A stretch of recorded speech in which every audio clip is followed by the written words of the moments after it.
Halo, Assalamualaikum warahmatullahi wabarakatuh. Perkenalkan, nama saya Erin Karlina dari kelas 07 SMJP 003 dari ruangan 605. Baiklah, di sini saya akan menjelaskan beberapa gambar tentang materi manajemen keuangan internasional. Berikut penjelasannya. Yang pertama ini ada teori siklus produk. Pertama, perusahaan menciptakan produk untuk mengakomodasi permintaan lokal. Selanjutnya itu perusahaan mengeksplor produk untuk mengakomodasi permintaan luar negeri. Yang ketiga itu perusahaan mendirikan anak perusahaan asing untuk membangun kehadiran di negara asing dan mungkin untuk mengurangi biaya. Yang keempat, perusahaan membedakan produk dari pesaing dan atau memperluas lini produk di luar negeri. Selanjutnya, bisnis asing perusahaan menurun karena keunggulan kompetitifnya dihilangkan. Menurut teori ini, perusahaan menjadi mapan di pasar dalam negeri sebagai akibat dari beberapa keuntungan yang dirasakan atas pesaing yang ada, seperti kebutuhan pasar untuk setidaknya satu pemasok produk lagi. Karena informasi tentang pasar dan persaingan lebih mudah tersedia di dalam negeri, sebuah perusahaan kemungkinan besar akan memantapkan dirinya terlebih dahulu di negara asalnya. Permintaan asing untuk produk perusahaan pada awalnya akan diakomodasi dengan mengekspor. Seiring berjalannya waktu, perusahaan mungkin merasa satu-satunya cara untuk mempertahankan keunggulannya atas pesaing di luar negeri adalah dengan memproduksi produk di pasar luar negeri, sehingga mengurangi biaya transportasinya. Persaingan di pasar luar negeri tersebut dapat meningkat karena produsen lain menjadi lebih mengenal produk perusahaan. Perusahaan dapat mengembangkan strategi untuk memperpanjang permintaan asing untuk produknya. Salah satu pendekatan yang sering digunakan adalah untuk membedakan produk sehingga pesaing tidak dapat menduplikasikannya dengan tepat. Fase-fase dari siklus produk ini diilustrasikan dalam tampilan di atas. Misalnya 3MCO menggunakan satu produk baru untuk memasuki pasar luar negeri. Setelah itu memperluas lini produk di sana. Jadi intinya, bisnis asing perusahaan berkurang atau berkembang dari waktu ke waktu akan tergantung pada seberapa suksesnya mempertahankan beberapa keunggulan atas pesaingnya. Keunggulan tersebut dapat berupa keunggulan dalam pendekatan produksi atau pembiayaannya yang mengurangi biaya atau keunggulan dalam pendekatan pemasarannya yang menghasilkan dan mempertahankan permintaan yang kuat untuk produknya. Selanjutnya pada gambar kedua itu ada tentang diagram arus kas. Pengaruh bisnis internasional pada arus kas MNC diilustrasikan seperti gambar di samping. Secara umum, arus kas keluar yang terkait dengan bisnis internasional oleh induk Amerika Serikat digunakan untuk membayar impor, untuk mematuhi peraturan internasionalnya, dan atau untuk mendukung pembentukan atau perluasan anak perusahaan asing.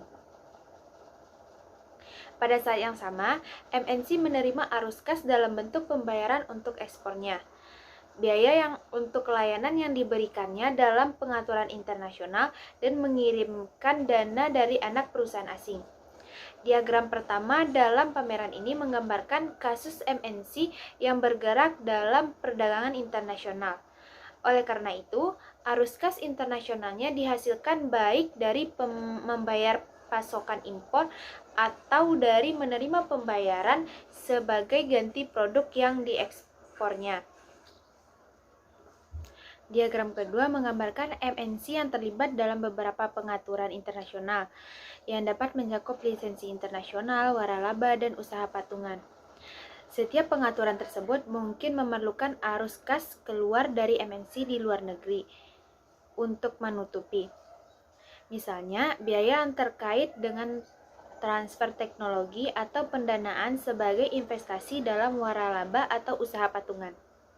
Pengaturan ini menghasilkan arus kas untuk MNC dalam bentuk biaya untuk layanan, misalnya teknologi, bantuan dukungan yang diberikannya. Diagram ketiga dalam gambar di samping menggambarkan kasus MNC yang terlibat dalam investasi asing langsung. Jenis MNC ini memiliki satu atau lebih anak perusahaan asing. Mungkin ada arus kas keluar dari induk Amerika Serikat ke anak perusahaan asingnya dalam bentuk dana yang diinvestasikan untuk membantu membiayai operasi anak perusahaan asing. Ada juga arus kas dari anak perusahaan asing ke induk Amerika Serikat dalam bentuk pendapatan yang disetorkan dan biaya untuk layanan yang diberikan. Selanjutnya, gambar ketiga itu ada efek kurva J. Kurva J dalam perdagangan internasional menunjukkan seberapa pengaruhnya depresiasi mata uang pada neraca perdagangan di suatu negara. Nah, bagaimana kurva J bekerja pada perdagangan internasional? Devaluasi membuat nilai mata uang domestik lebih lemah dibandingkan dengan mata uang asing. Contohnya, pemerintahan Indonesia mendevaluasi nilai tukar rupiah dari 15.000 USD menjadi 16.000 USD. Devaluasi membuat produk Indonesia lebih terjangkau bagi Amerika karena daya beli dolar Amerika lebih kuat dan warga Amerika melihat adanya kemurahan pada harga yang ada di Indonesia.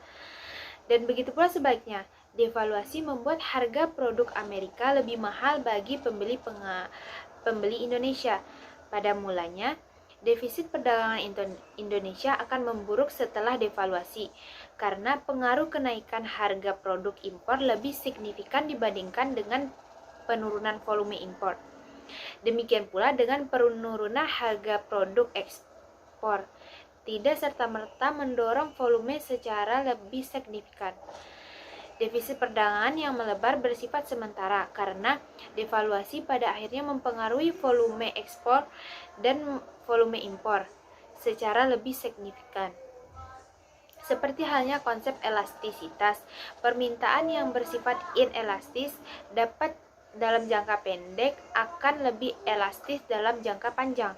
Dapat disimpulkan bahwa devaluasi dapat menyebabkan defisit menurun dalam jangka panjang dan menyebabkan surplus.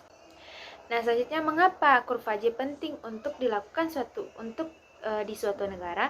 Karena kurva J merupakan sebuah alat yang dirancang untuk membantu para pembuat kebijakan mengembangkan kebijakan-kebijakan luar negeri yang lebih berwawasan dan lebih efektif.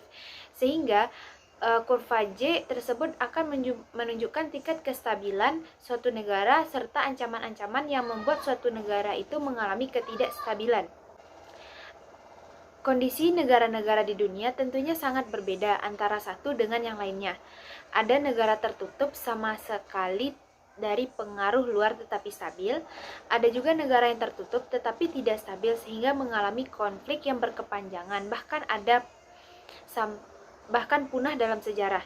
Ada juga negara yang terbuka namun tetap stabil, serta ada lagi negara semakin terbuka dengan pengaruh luar tetapi justru mengalami ketidakstabilan. Pergeseran dalam titik kestabilan menuju ketidakstabilan atau sebaliknya dari ketidakstabilan terus berupaya menuju kestabilan. Ini merupakan konsep yang dijelaskan dalam kurva J. Huruf J yang dimaksud tersebut menggambarkan bagaimana setiap negara mengalami perubahan baik dalam dinamika menuju keterpurukan ataupun menuju kebangkitan yang lebih mensejahterakan rakyat. Bentuk huruf J dengan dua sisi yang berbeda panjang, yakni sisi kanannya panjang sementara sisi kiri pendek, ini menunjukkan perbedaan gerakan perubahan suatu negara, sedangkan garis lengkung di bawah adalah garis penghubung semua negara. Kata Bremer sebagai pelopor konsep kurva tersebut bisa dibaca dengan menggunakan kurva J. Nah, gambar keempat ini ada kurva penawaran mata uang pon atas dolar Amerika Serikat. Permintaan pon atas nilai mata uang dolar dipengaruhi oleh arus perdagangan internasional dan arus modal internasional. Negara yang melakukan penawaran mata uang ini yaitu ada Inggris dan Amerika Serikat. Dilihat dari Inggris pada waktu tertentu tepatnya di Inggris. Nah, pada gambar di samping Kurva ini menunjukkan kurva positif, di mana nilai dolar atas pound yang tinggi sebanding dengan kualitas pound yang ditawarkan. Ketika penilaian pound yang tinggi, konsumen dan perusahaan Inggris bersedia untuk menawarkan pound mereka dengan dolar untuk membeli produk atau sekuritas Amerika Serikat. Maka mereka menyediakan jumlah yang lebih besar pound ke pasar untuk ditukarkan dengan dolar.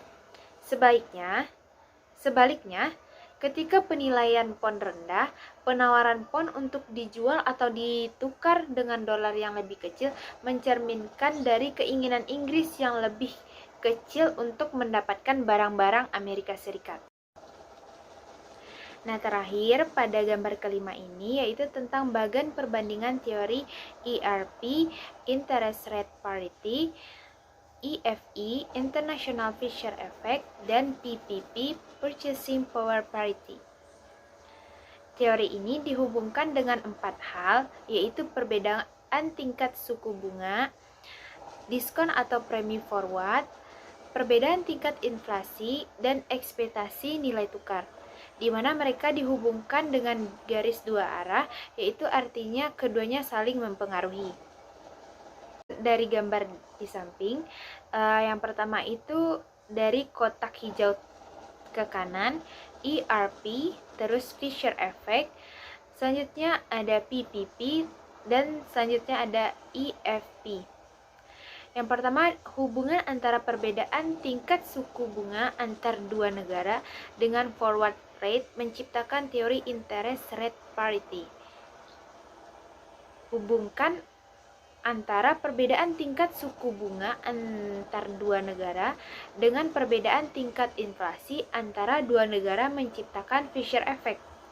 Dan yang ketiga, hubungan antara perbedaan tingkat inflasi antar dua negara dengan ekspektasi nilai tukar akan menciptakan teori PPP, di mana ini akan mengakibatkan daya beli konsumen terhadap produk dalam negeri akan sama dengan daya beli mereka terhadap produk impor. Dan yang keempat itu hubungan antara ekspektasi nilai tukar dengan perbedaan tingkat suku bunga antar dua negara menciptakan teori interest Fisher Effect. Cukup sekian penjelasan dari saya, kurang lebihnya saya mohon maaf. Terima kasih sudah menonton. Assalamualaikum warahmatullahi wabarakatuh.